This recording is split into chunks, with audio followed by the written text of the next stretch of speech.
And welcome to my channel. कैसे हैं आप सब? मैं हूँ श्रुति और मैं भी ठीक हूँ और आई होप आप सब अच्छे होंगे।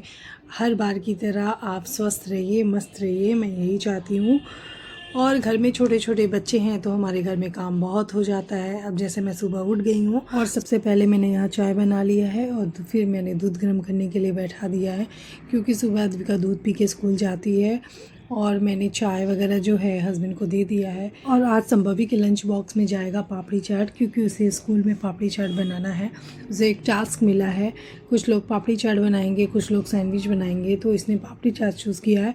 तो मैं पापड़ी चाट की जो है सभी तैयारियां करके दे देती हूँ। आलू वगैरह बॉयल करके मैंने दे दिया है। आलू वगैरह मैं कट कर लूँगी कि उसे मतलब जो है पापड़ी चाट बनाने में सुविधा होगी। और मैंने कुछ पापड़ी अलग से रख दी है एयर टाइट बॉक्स में, कि जिससे पापड़ी नरम भी नहीं पड़े। मैंने प्याज वगैरह जो भी है चॉपिंग वगैरह करके, धनिया पत्ता चॉपिंग वगैरह करके दे दिया है।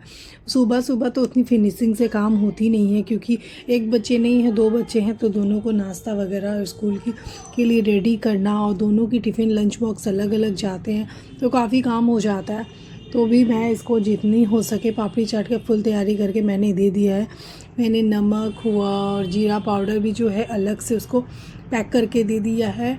और सब जितनी भी है छोटी छोटी अलग अलग चीज़ें रेडी करने में काफ़ी टाइम लग जाता है। मैंने दही भी एक छोटे से बॉक्स में उसको दे दिया है। स्कूल में टीचर का क्या है, उन्हें सिर्फ बोलना पड़ता है, ऑर्डर देना रहता है, मैनेज तो हमें करना पड़ता है। इससे सभी पेरेंट्स काफ़ी परेशान हो जाते हैं। सबको अलग अलग तरीके की कुछ ना कुछ मैनेज करना पड़ता है।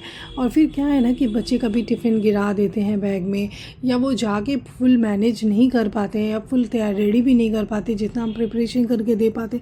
कभी नमक ज़्यादा डाल देते हैं, कभी सॉस ज़्यादा डाल देते हैं, और वो खुद ही नहीं खा पाते। पर क्या करें, स्कूल से बोला गया है तो हमें करना पड़ेगा ही। ठीक है, ऐसे करते करते सीख जाएंगे। और मैंने बच्चों को रेडी वगैरह करके भेजने के बाद मैं फिर चली आई तुरंत जिम। मैं मॉर्निंग टाइम में जिम गई थी। बहुत मुश्किल हो जाता है सब एक साथ करना, और जिम वगैरह करने के बाद वैसे ही मेरी हालत थोड़ी पतली हो जाती है। मैं ज़्यादातर कार्डियो करती हूँ तो मैं काफ़ी थक जाती हूँ, और ज़्यादातर मैं यही कोशिश करती हूँ कि कंटिन्यू जिम कर पाऊँ। और जो है कि मैं रोज़ जिम भी नहीं जा पाती हूँ, क्योंकि वर्कलोड ज़्यादा हो जाता है कभी कभी घर का, तो मैं जिम भी कभी कभी गैप कर देती हूँ। जिम वगैरह कंप्लीट करने के बाद मैं तुरंत घर आ गई, और घर आकर मैं नहा धोकर फ्रेश होकर पूजा वगैरह जो भी करना था मैंने कर लिया। और फिर उसके बाद मैंने मूंग दाल जो है वो रात को ही भिगो कर रखी थी, और फिर मैंने मूंग दाल को अच्छे से साफ़ करके फिर उसमें अदरक, हरी मिर्च और हींग, नमक डालकर उसका एक स्मूथ पेस्ट बना लिया। और यहाँ मैंने कढ़ाई में सरसों तेल गरम किया है, जिसमें मैंने अजवाइन की तड़का लगाई है। और फिर उसमें मैं वो जो दाल की जो मैंने पेस्ट बनाई थी वो मैं डाल दूँगी, और उसकी अच्छी तरह से फ्राई कर लूँगी। मैंने ज़्यादा तेल का यहाँ यूज़ नहीं किया है, मैंने ओनली 2 चम्मच ही तेल का यूज़ किया है, क्योंकि मैं ऑलरेडी खाने में तेल कम डालना पसंद करती हूँ। क्योंकि मैं ज़्यादा तेल डाल देने से मैं खुद भी नहीं खा पाती हूँ। मतलब मुझे एक मेंटली रहता है कि मतलब बहुत ज़्यादा तेल मैंने ऑब्ज़र्व कर लिया, खा लिया मैंने, हाँ फैट ज़्यादा हो जाएगा, ये वो दुनिया भर की डाइट का ख्याल मेरे मन में चलते ही रहता है। इसलिए मैं तेल मसाले बहुत कम यूज़ करना चाहती हूँ। फिर उसको मैंने दाल को जो है ना अच्छे से फ्राई कर लिया था, और उसको जितनी अच्छी तरीके से भून लेंगे उसके अंदर का जो पानी रहेगा वो सूख जाएगा। और फिर जो है ना, देखो मैंने दाल इतनी अच्छे से फ्राई किया कि कढ़ाई में थोड़ा भी नहीं लगा हुआ है।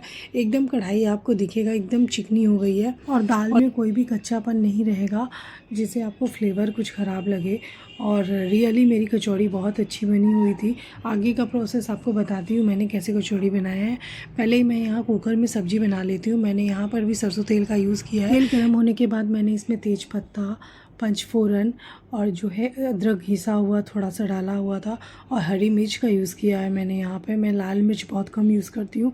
वो थोड़ा सा वो फ्राई हो जाने के बाद हरी मिर्च मैंने उसमें आलू जो है छोटे छोटे काट कर डाल दिए थे।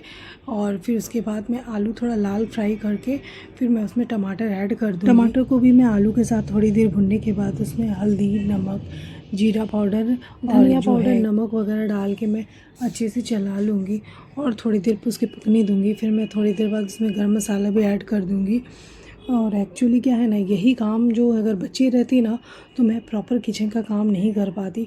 वो रहते ना तो मुझे कभी आपस में दोनों फ़ाइट करते तो चिल्लाते बुलाते मुझे, या तो कुछ ना कुछ उनको चाहिए होता है, वो बार बार मुझे ऐसे कामों में डिस्टर्ब करते रहते हैं। जैसे वो नहीं है, बच्चे स्कूल में हैं, तो मैं शांति मन से अपना फटाफट काम पहले किचन का निपटा लेती हूँ।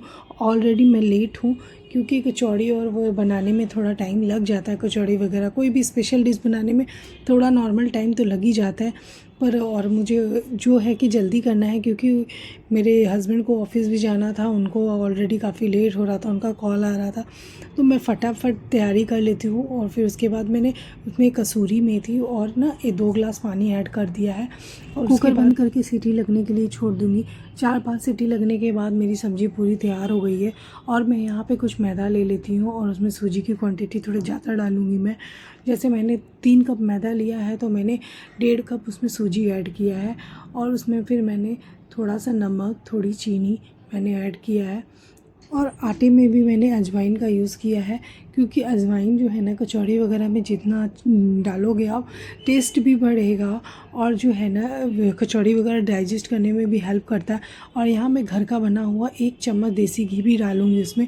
वैसे तो रिफ़ाइन ऑयल डालते हैं पर मैं रिफ़ाइन ऑयल भी बहुत कम यूज़ करती हूँ, जो सेहत के लिए हेल्दी खाने में वही सब ज़्यादा चीज़ें यूज़ करती हूँ क्योंकि बच्चे खाते हैं तो उनको डाइजेस्ट करने में आसानी हो।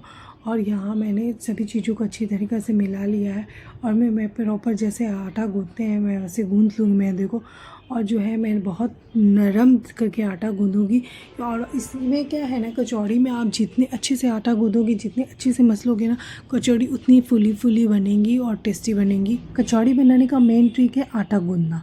आप जितने अच्छे से आटा गूँधोगे, जितना नरम आटा गूँथोगे तो कचौड़ी फटने का जो है ना डर नहीं रहता। अगर आप आटा सही तरीक़े से नहीं लगा होता है ना, तो फिर वैसे क्या है कि कचौड़ी आप भरोगे और जैसे तेल में डालोगे कचौड़ी फटने लगेगी।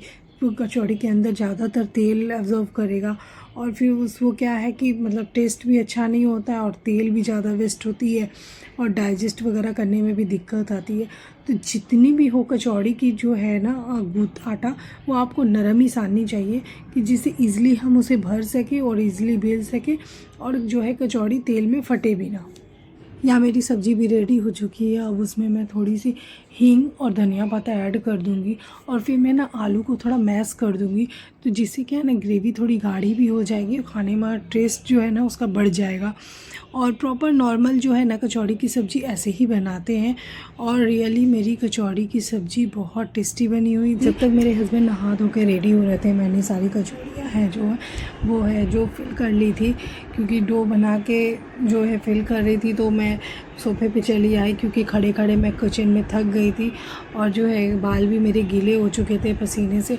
जिम वगैरह करने के बाद सुबह से मैं कंटिन्यू खड़ी थी, तो इसलिए मैं सोफ़े पे आराम से टीवी ऑन करके सारी कचौड़ियाँ जो है फिल कर ले रही हूँ और बाल भी मेरे सूख जा रहे इसी बहाने। ये मैं छोटे छोटे डो बना रही हूँ क्योंकि ये कचौड़ियाँ थोड़ी छोटी ही बनती है, इसलिए काफ़ी टाइम भी लगता है इसको बनाने में। और जो है कि हम लोग नाश्ते भर के जो है ना वो कचौड़ी बनाऊँगी मैं, और जो जितने बचे हुए रहेंगे ना वो मैं शाम को यूज़ कर लूँगी, बच्चे नाश्ते में ले लेंगे या डिनर में कर लेंगे। और मैं अभी छोटी छोटी कचौड़ियाँ बेल रही हूँ क्योंकि एक हाथ लगाने से ही कचौड़ियाँ बेल जाती है, काफ़ी बड़ा हमें इसे नहीं बेलना होता है, नहीं तो इसके फटने के चांसेस ज़्यादा रहते हैं। और यहाँ मैंने कढ़ाई में रिफ़ाइंड ऑयल गर्म कर लिया है, 2-3 करके मैं सारी कचौड़ियाँ छान लूँगी। और मैं ना बहुत मीडियम आँच पे इस कचौड़ियों को बना रही हूँ क्योंकि मीडियम आँच पे कचौड़ियाँ बनाने से काफ़ी खस्ती बनती है। जिस प्रोसेस से मैंने आप लोगों को कचौड़ियाँ बनाने की रेसिपी बताई है और बताया भी था कि कचौड़ियाँ फुली फुली बनेंगी, आप लोग देख भी सकते हैं मेरी जितनी भी कचौड़ियाँ हैं सब फुली फुली बन रही हैं और बहुत खस्ती बन रही हैं। यहाँ मैंने हस्बैंड का नाश्ता भी निकाल लिया है। एक कचौड़ी मैं आपको फूट के दिखाती हूँ, देखिए फुचके की तरह यहाँ कचौड़ियाँ फूट रही थी। किचन का काम निपटाने के बाद किचन क्लीन करके मैंने भी नाश्ता कर लिया था। काफ़ी दिन से कुछ मेरे पैकेज आए थे, कुछ पार्सल आए थे, तो मैंने खोला नहीं था, तो मैं एक साथ आपको खोल के ये सारी चीज़ें दिखा दे रही हूँ। कुछ मेरे जो है जिम वेयर मंगाए थे और कुछ मैंने जो है मेकअप वगैरह के सामान मंगाए थे और कुछ जो है मैंने कंडीशनर और शैम्पू अपना मंगाया हुआ था। तो मैंने काफ़ी दिन से ये सब इकट्ठा करके रखा था, खोला नहीं था, तो आज मैं सब जो है ओपन करके देख ले रही हूँ क्योंकि फिर अगर रिटर्न करना होगा तो रिटर्निंग का टाइम चला जाएगा। और ये मैंने संभवी के लिए स्कूल बैग भी ऑनलाइन ही ऑर्डर कर दिया था, पर ये अच्छा नहीं आया था। एक यूज़ के बाद ये बैग पूरा फट गया था और यहाँ मैंने किसी को गिफ्ट देने के लिए कुछ गिफ्ट आइटम मंगाए थे, ऐसे सिंपल सा। ऐसे पैकेजिंग वगैरह खोलने में हस्बैंड भी मेरी हेल्प कर रहे थे क्योंकि काफ़ी पैकेज था। और यहाँ कुछ मैंने जो है घर के लिए पाउडर, हैंगर और जो है घर की नॉर्मल चीज़ें जो डेली यूज़ की लगती हैं, बच्चों के सॉक्स वगैरह, स्कूल के वाइट सॉक्स उन्हें लगते हैं, तो मैंने एक बार में ही सब ऑनलाइन मंगा लिया। तो और मैंने कुछ कांच के जार मंगाए थे क्योंकि मुझे ना कांच के जार में अचार रखना बहुत पसंद है। कांच के जार में अचार रखने से अचार जल्दी ख़राब भी नहीं होते हैं, ये एक ट्रिक है। और दूसरा ये है कि कांच के जार में अचार वगैरह रखने से देखने में काफ़ी अच्छा लगता है। और यहाँ मैंने स्टडी टेबल मंगाया था जो कि देखने में तो अच्छा था, बट वही है कि एक बार में आज के ही आया, आज के ही दिन ये टूट भी गया था। फिर मैंने इसे भी रिटर्न किया। संभवी का स्टडी टेबल था, मैंने अंधविका के लिए एक स्टडी टेबल मंगाए थे। और यहाँ मेरे कुछ मेकअप के और भी सामान आए हुए थे, जो कुछ लिपस्टिक वगैरह मैंने मंगाया था, काजल्स वगैरह मंगाए थे। यहाँ ऑनलाइन मैंने कुछ बैंगल्स में मंगाए थे क्योंकि मैं मार्केट नहीं जा पा रही थी, तो मैंने ऑनलाइन ही बैंगल्स वगैरह मंगा लिया था। और ये बैंगल्स काफ़ी अच्छे थे, साड़ी, सूट, जीन्स वगैरह जिस पे भी आप वेस्टर्न इंडियन किसी भी ड्रेस के साथ आप मैच करके पहन सकती हैं। और जो है आप सिंगल भी इसे पहन सकती हैं या पूरे सेट के साथ भी इसे वेयर कर सकती हैं। यहाँ मैंने अपनी छोटी बेटी के लिए कुछ सैंडल वगैरह मंगाए थे, जो कि उसकी आगे की जितनी भी सैंडलें हैं ना कुछ प्रॉब्लम कर रही थी, तो मैंने एक साथ 3 ऑर्डर दे दिए थे और कि अलग अलग ड्रेस के अकॉर्डिंग। पर उसको ना 2 तो एकदम छोटे आए और एक फिट आया था। और क्योंकि मैं उसे लेके मार्केट नहीं जा पा रही थी क्योंकि रोज़ स्कूल था और सैटरडे संडे उसकी ड्राइंग क्लास रहती है, और जो कि है संडे बारिश हो जा रही थी तो मैं लेके नहीं जा पा रही थी। यहाँ मैंने 2-3 चादरें भी ऑर्डर कर दी थी, जो है बेडशीट काफ़ी ऑर्डर की थी। पर ये वाली जो लास्ट वाली बेडशीट आप देख रहे हैं ना, देखने में बहुत अच्छी थी, बट ना मटेरियल मुझे कुछ खास नहीं लगा। आज का ब्लॉग मैं यही एंड करती हूँ।